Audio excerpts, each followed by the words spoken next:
एक शहर के पास एक जंगल था जहाँ दो भिखारी रहा करते थे। क्योंकि उनके पास रहने के लिए कोई घर नहीं था, इसीलिए जंगल को ही उन्होंने अपना घर बना लिया था।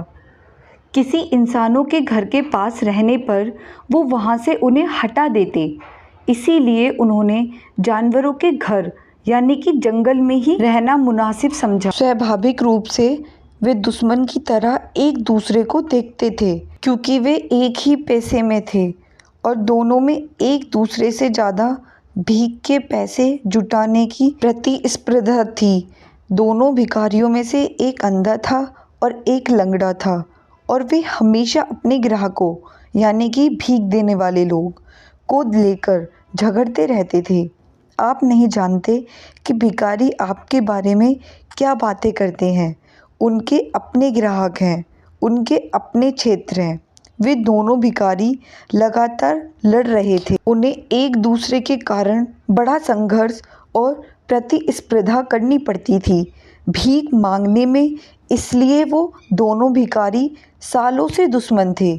ये दुश्मनी ऐसे ही चलती रहती, लेकिन एक दिन जंगल में आग लग गई। अंधा भिखारी चलने और दौड़ने में पूरी तरह सक्षम था, लेकिन यह उसके लिए खतरनाक था। कारण वह देख नहीं पा रहा था कि वह सही दिशा में जा रहा है या नहीं। लंगड़ा आदमी सब देख तो सकता था, लेकिन अपने आप नहीं चल सकता था। वो आग को तेजी से अपनी तरफ बढ़ते हुए देख रहा था, लेकिन बेबस था, वहाँ से हिल नहीं पा रहा था। आग इतनी तेजी से फैल रही थी और हवाएं इतनी तेज थी, लेकिन वह देख सकता था कि अभी भी बाहर निकलने की संभावना थी। कुछ स्थान ऐसे थे जहां आग अभी तक नहीं पहुंची थी, लेकिन जल्द ही आग वहां पहुंच सकती थी।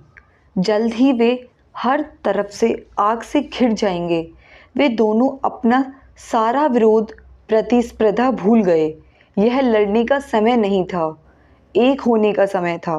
और उस अंधे ने लंगड़े को अपने कंधे पर उठा लिया और वे एक शरीर की तरह काम करने लगे।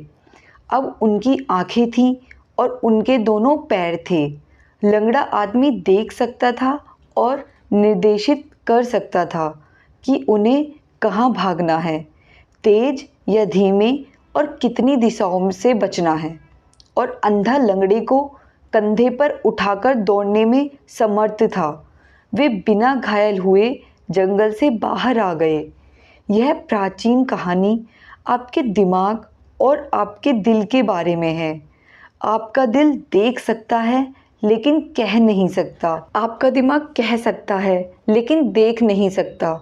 यदि आप अपने दिल और दिमाग को, अपने प्रेम और तर्क को करीब लाने में सक्षम हैं, अपने अनुभव और अभिव्यक्ति को करीब लाने में सक्षम हैं, तो शायद मन भी कुछ महत्वपूर्ण कर सकता है। यह पूर्ण नहीं हो सकता है, यह संपूर्ण अभिव्यक्ति नहीं हो सकता है, लेकिन यह सही दिशा में एक संकेत हो सकता है।